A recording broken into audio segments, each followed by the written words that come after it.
Muito boa tarde, seja muito bem-vindo à live Virada de Chave. O meu nome é Alexiane Antonello Ascoli e hoje eu vou falar sobre elementos do negócio jurídico. Então seja muito bem-vindo.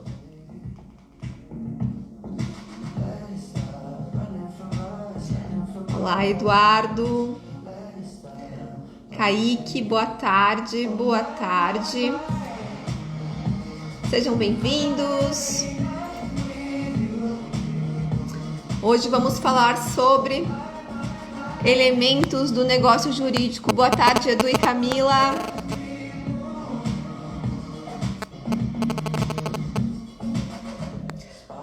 A live da semana passada foi muito bacana. Boa tarde, Eduardo de Maceió. Boa tarde, Francisco.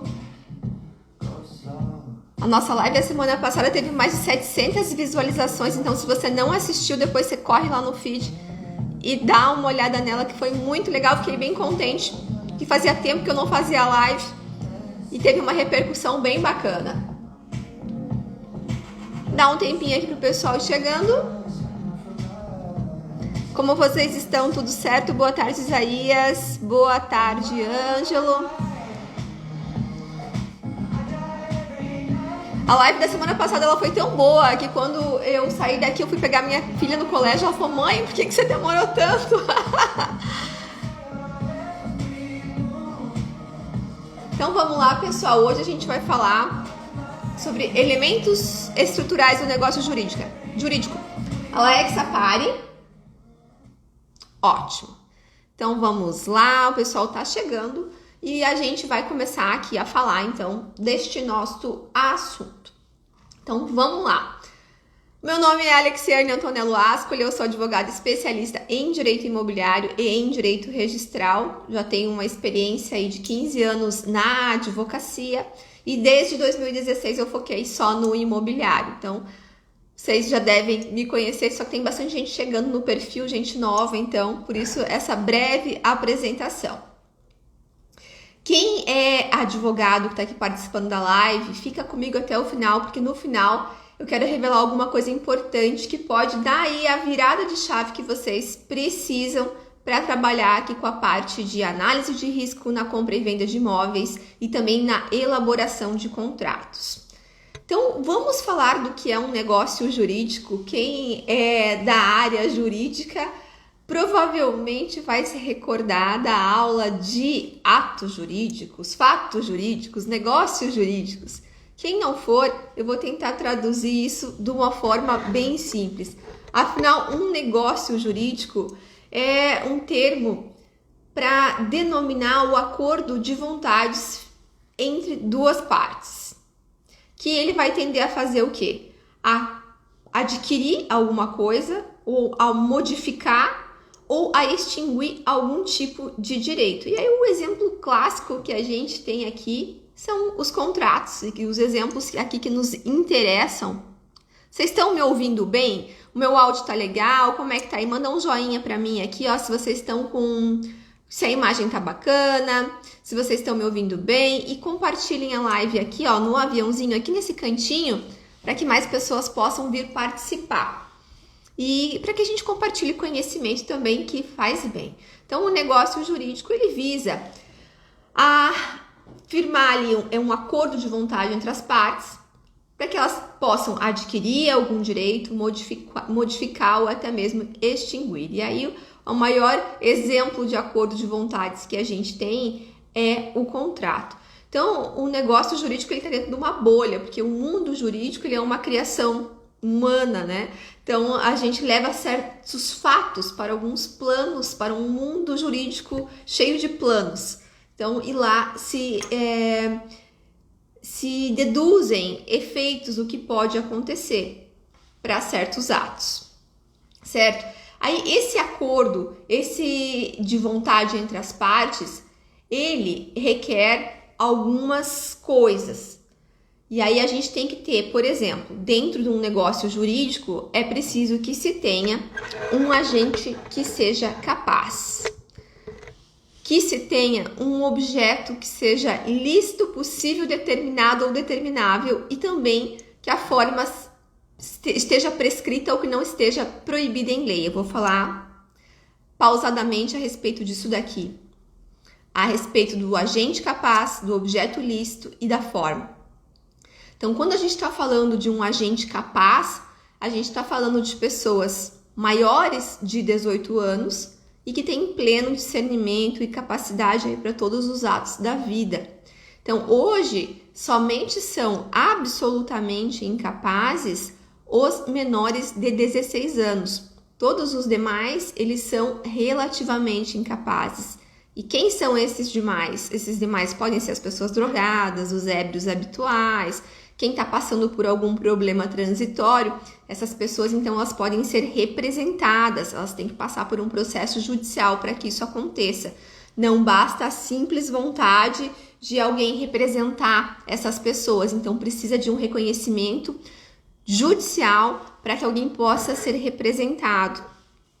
Então, agente capaz é um dos elementos do negócio jurídico, porque você sabe que se você fizer negócio com uma pessoa que seja menor de 16, esse negócio ele vai ser nulo completamente, porque aquela pessoa ela não tinha a capacidade para fazer um negócio. Então, os negócios aqui a gente tem, se é uma pessoa menor de 16 anos, se faz um negócio com ela, nós estamos diante de um negócio nulo.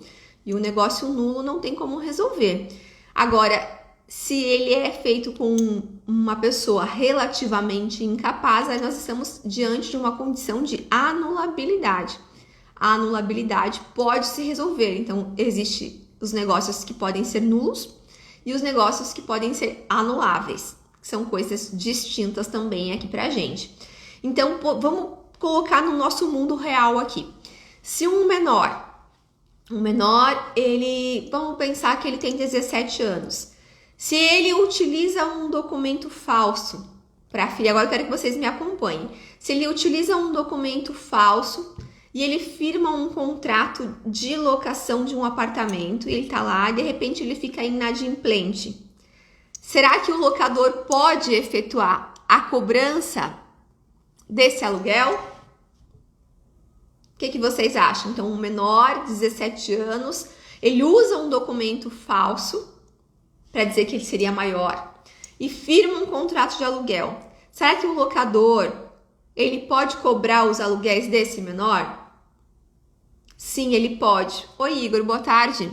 Porque esse menor, ele não vai poder utilizar como argumento o fato dele ser relativamente incapaz. Porque ele não pode usar porque isso é doloso da parte dele. Então, se ele utiliza uma informação falsa, como um documento falso, para atestar que ele era maior e que ele tinha capacidade, ele está enganando a outra parte, então essa outra parte ela poderá cobrar dele. E aí também é claro que entra a responsabilidade solidária dos pais deste menor. Então, se este menor não tiver patrimônio, os pais também podem ser cobrados aqui de forma solidária.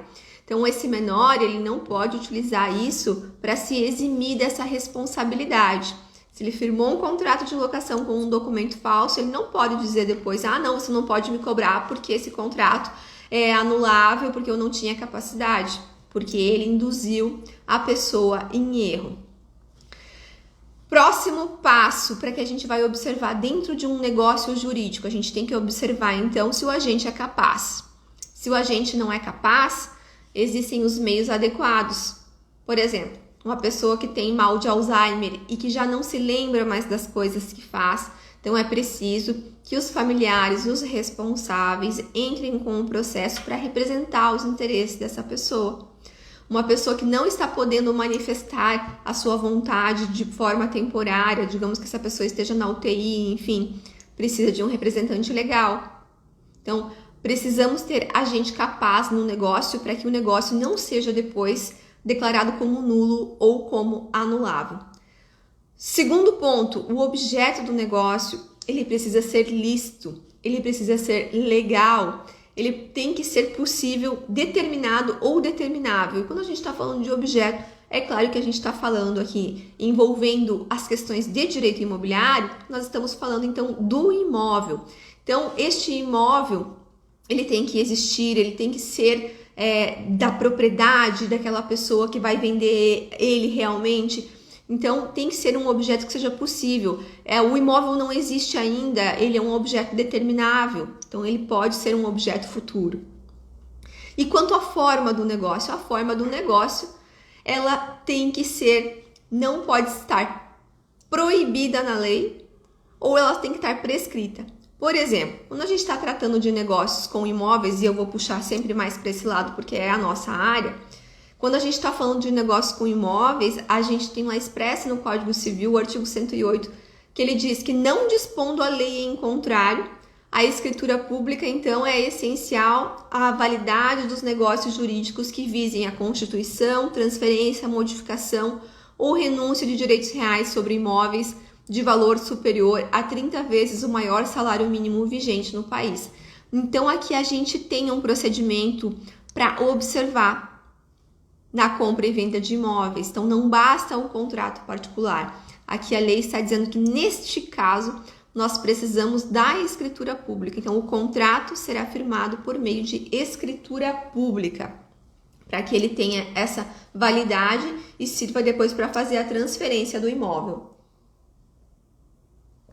Então, nós temos aqui dentro do negócio jurídico o agente capaz, o objeto, lícito, possível, determinado ou determinável, e também temos aqui a forma não prescrita em lei, forma prescrita ou não defesa em lei. Então, o que nós temos aqui. Então, tudo isso, esses elementos, a gente tem que analisar eles de acordo com uma coisa que se chama escada pontiana. Quem é do direito vai lembrar de Pontes de Miranda. Então, o negócio, ele é como se fosse uma escadinha e nós temos alguns planos. Nós temos ali no plano da existência onde está esse agente, onde está esse objeto e onde está essa forma. E aí o próximo degrau da escada é o plano da validade. Então aqui nós temos que entram aqui as características. O agente precisa ser capaz. A forma não pode ser proibida. O objeto precisa ser lícito, porque se alguma dessas coisas não estiver aqui dentro do plano da validade, o negócio será inválido. Então, a questão de nulidade e anulabilidade, elas entram aqui no plano da validade. E, por último, nós temos o plano da eficácia. O que a gente vai ter no plano da eficácia? Nós temos elementos acidentais, que são colocados de propósito pelas partes, que eles não fazem parte de todo e qualquer tipo de negócio, mas que as partes querem que faça parte. O que a gente vai ter aqui, por exemplo, questões de cláusulas resolutivas, questões de cláusulas ali, condições suspensivas, a questão do próprio registro imobiliário, questão de resilição vai estar aqui nesse plano da eficácia, que é quando o negócio realmente vai surtir os seus efeitos. E quando a gente está falando de imóveis, a gente sabe que só vai surtir se tiver o procedimento adequado ali com escritura e com um registro imobiliário. Então, o que as partes podem colocar no negócio delas de forma voluntária?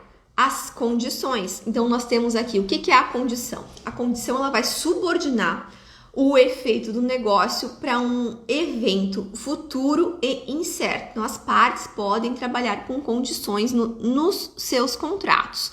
Então, nós temos aqui condição que pode ser condição suspensiva e uma condição que é resolutiva. Agora, acompanhem comigo aqui. A condição suspensiva, ela impede que um negócio jurídico que ele produza efeitos até a ocorrência desse evento futuro e incerto. Então, a pessoa vai ficar o quê? Ela vai ficar na expectativa, ela vai ficar na esperança de que aquilo aconteça. E um exemplo bem clássico, bem comum para quem é corretor de imóveis e tá aqui vai lembrar de uma decisão que nós tivemos o ano passado, se eu não me engano foi até do STJ, que a comissão, que foi dito que a comissão do corretor de imóveis não seria devida porque era um negócio entre uma incorporadora e um terrenista e a incorporadora precisava passar pela viabilidade daquele terreno para saber se ia ser possível construir nele. Então foi colocada essa condição no negócio, uma condição suspensiva. Se isso não acontecesse, o negócio não iria para frente. E aí o corretor de imóveis, ele mesmo assim quis cobrar os honorários de corretagem dele. E não coube em razão do quê? desta condição suspensiva que estava no contrato entre as partes e que foi, como eu disse aqui, essas condições, elas são elementos acidentais. Então, você pode colocar no seu contrato e se você concordar com elas, você vai ter que se submeter ao que estiver lá depois, porque aí a gente tem aquela outra questão de que o contrato ele faz lei entre as partes. Então, a questão da cláusula suspensiva que se pode colocar aqui, evento futuro e incerto, você não sabe se vai acontecer. E aí nós temos a condição resolutiva também. E aqui nós vamos ter que ter um pouquinho de cuidado para não confundir condição resolutiva com cláusula resolutiva, que eu já vou falar aqui na frente. Então, a condição resolutiva, ela é a condição que faz com que um negócio jurídico ele deixe de produzir efeitos se acontecer um evento futuro incerto. Aí a gente vai pensar assim, você que está aí, você acha que a falta de pagamento ela é uma condição resolutiva? Porque a gente está falando de um evento futuro e incerto que, se acontecer, o contrato vai deixar de produzir os seus efeitos. Você acha que a falta de pagamento, ocorrendo inadimplemento, isso é uma condição resolutiva? Quem está aí na live, coloca aí para mim o que vocês acham disso. O que você está pensando? O que você acha? Você acha que isso é uma condição resolutiva ou não? Coloca para mim aqui nos comentários. E compartilhem a live com outras pessoas para que elas possam acompanhar também. Não, a falta de pagamento, ela não é uma condição resolutiva. Porque a condição, lembrando que condição são eventos futuros e incertos, são elementos acidentais que são criados pelas partes para entrar no negócio. Eles não são de praxe de todo o negócio. Então, para se tratar de uma condição resolutiva, ela não pode ter vínculo com os elementos essenciais do negócio jurídico, com os elementos essenciais do contrato, como o pagamento, por exemplo. Tem que ser alguma coisa diferente, alguma coisa com relação a, vamos pensar, por exemplo, numa outra questão de vício que apareça no futuro, mas não tem relação com a estrutura do negócio. Até a doutora Lili Miranda Valverde, ela disse, para tratar de condição, deve então o evento ser externo ao negócio. E por isso ele não pode corresponder nem a elemento essencial do contrato e nem a momento típico do desenvolvimento do vínculo obrigacional. O evento ele há de constituir fato estruturalmente autônomo a operar externamente ao negócio, não se relacionando diretamente à realização do programa contratual, por isso que não entra aí a questão do inadimplemento. E é por essa razão que o inadimplemento absoluto, diz a doutora Aline, não constitui evento idôneo a figurar no contrato como condição, então, resolutiva. Então, a condição resolutiva é algo que se cria ali, mas é diferente de cláusula resolutiva. A cláusula resolutiva, nós falamos disso também na outra live, ela tá ali para dizer que se tiver algum descumprimento com relação aos elementos do negócio jurídico, e aqui eu tô falando de contrato com vocês, aí sim ela pode se aplicar, aí sim a parte vai poder chamar o 474 do Código Civil para resolver aquele negócio, vai ter que constituir em mora. Se a cláusula resolutiva está dentro do contrato, a gente entende que se opera de forma expressa essa resolução. Não vai mais ser preciso acionar o judiciário para que ele declare que aquele contrato está resolvido. Agora, se não existe uma cláusula resolutiva expressa, aí sim se entende que ela é tácita. E quando a cláusula resolutiva é tácita, aí a necessidade de acionar o judiciário para que ele declare que aquele negócio jurídico que ele foi resolvido. Então, não confundam aqui a questão de condição resolutiva com cláusula resolutiva, que são coisas diferentes. Oi, Vera, muito obrigada. Uma satisfação ter você por aqui. Muito legal. Então, gente, não confundam essas questões para você ver como a estrutura dos contratos ela é complexa. Não é simples, porque existe aqui um estudo de termos e cláusulas e condições e precisa do conhecimento jurídico para que você consiga formular bons contratos, até para saber se eventualmente uma cláusula não vai estar lá conflitando com outra, como nesse caso aqui. Não pode você colocar uma questão de condição resolutiva para misturar com questão de cláusula resolutiva, que são questões diferentes. Continuando lá no plano da eficácia, então nós temos o plano da validade, o plano da existência, o plano da validade, lá no plano da eficácia, onde os negócios surtem os seus efeitos, então, aí a gente vai ter o que mais? A gente tem a questão do termo, que é o instante, então, em que se inicia ou acaba a eficácia do negócio jurídico. Então, o termo, ele é um evento futuro e certo, a pessoa sabe que vai acontecer, então ela vai ficar ali, só vai ficar ali esperando. Outro ponto que eu deixei de mencionar aqui, na questão da condição suspensiva, que a pessoa fica ali na expectativa, mas ela vai ter aquilo lá se acontecer no futuro, certo? No termo ela já sabe que ela vai ter, então mas só vai ter que esperar a questão do tempo.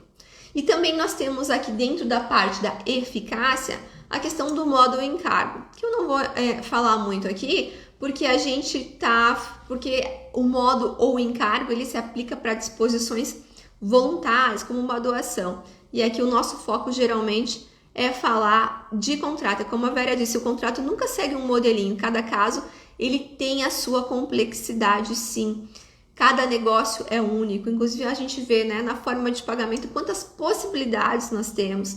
Então, quanto aos efeitos, as pessoas às vezes vão dar a posse antes do pagamento, vão fazer um pagamento parcelado, vão fazer com financiamento, com uso de FGTS. Então, existem muitas formas de fazer um negócio, vai ter permuta, as pessoas às vezes dão veículos, trocam imóveis, dão o resto em dinheiro. Então, tudo isso tem que ser ajustado dentro do contrato e é importante o conhecimento jurídico para que esse profissional que vai fazer esse contrato ele possa avaliar o que vai acontecer se der alguma coisa errada. É sempre a pessoa do e se. Então, a pessoa que faz o contrato, ela tem que pensar no e se acontecer tal coisa, e se, para prever realmente e ter uma solução adequada ali dentro daquele instrumento.